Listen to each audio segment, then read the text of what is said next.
Então, pessoal, vamos falar hoje sobre GNSS na agricultura de precisão. Pessoal, vamos falar sobre uma coisa muito importante nesse sistema de GPS, sistema de telecomunicação, que é a tal da triangulação.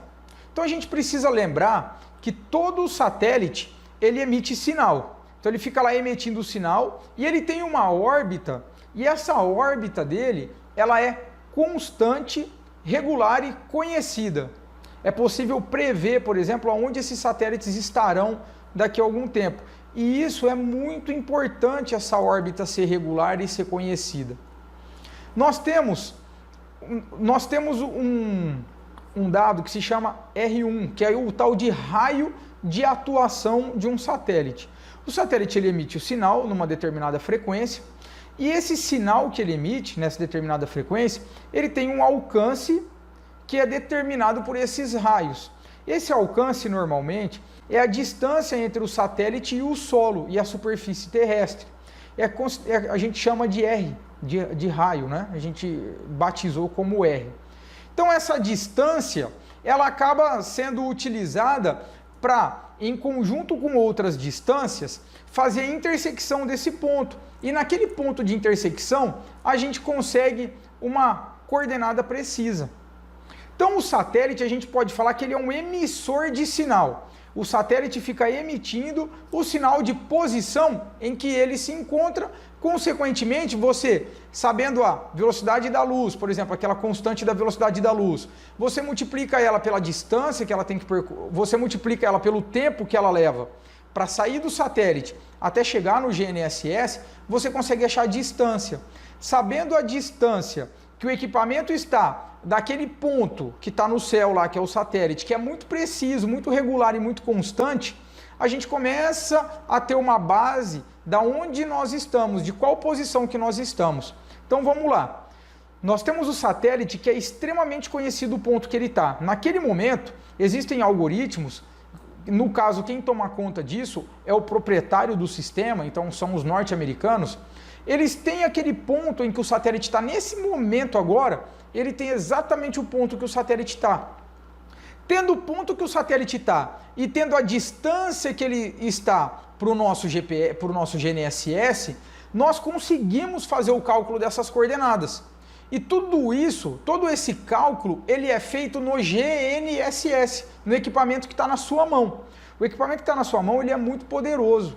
Ele faz vários cálculos muito rapidamente, como por exemplo, quando sai o sinal de satélite, sai lá de cima, ele sai com um dado embutido nele, que é um protocolo.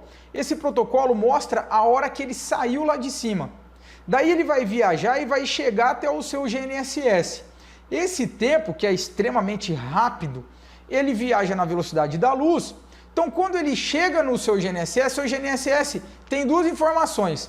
A primeira é a hora que ele saiu lá de cima e a segunda informação é a hora que ele chegou.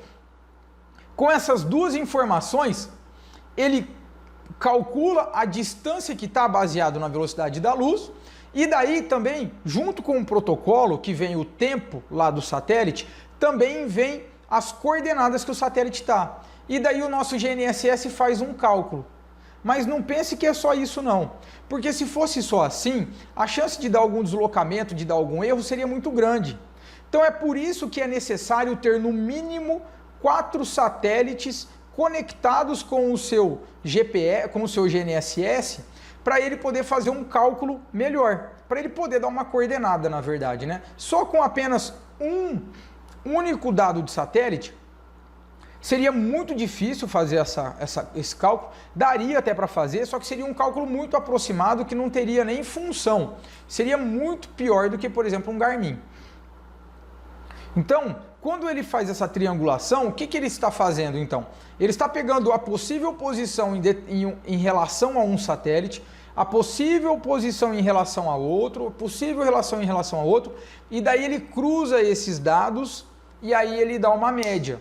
E essa média seria a nossa coordenada. Então, vamos pensar que o nosso GNSS ele é passivo, ele recebe sinal, calcula e mostra para nós as coordenadas. e o satélite é ativo, ele que está mandando os sinais. Muitas pessoas acham que esses cálculos mais elaborados, que esse processamento mais pesado é feito no satélite. Não é. O satélite ele apenas emite o sinal para o nosso GNSS, e o GNSS sim que faz todo esse trabalho, faz todos esses cálculos aí. É por isso também que existe uma diferença gritante nos preços de GNSS para GNSS. Existe GNSS que custa R$300 e existe GNSS que custa mais de R$100 mil. Existem outros motivos também por esse fato, né? Como duração de bateria, sistema, se ele é um RTK, se ele é um RTX, ou seja, o jeito que ele faz para se comunicar, qual a velocidade dele em Hertz também, um pouquinho mais para frente a gente vai falar nisso. Mas na teoria, uma das grandes diferenças do GNSS de um para o outro é a qualidade do software, é a capacidade desse processamento que ele tem. Quanto mais satélites o nosso GNSS está conectado, quanto mais preciso for, na verdade, quanto melhor tiver o sinal daquele satélite para o nosso GNSS, evidentemente vai ser muito melhor o processamento dos dados, consequentemente vai chegar uma coordenada muito mais precisa para a gente.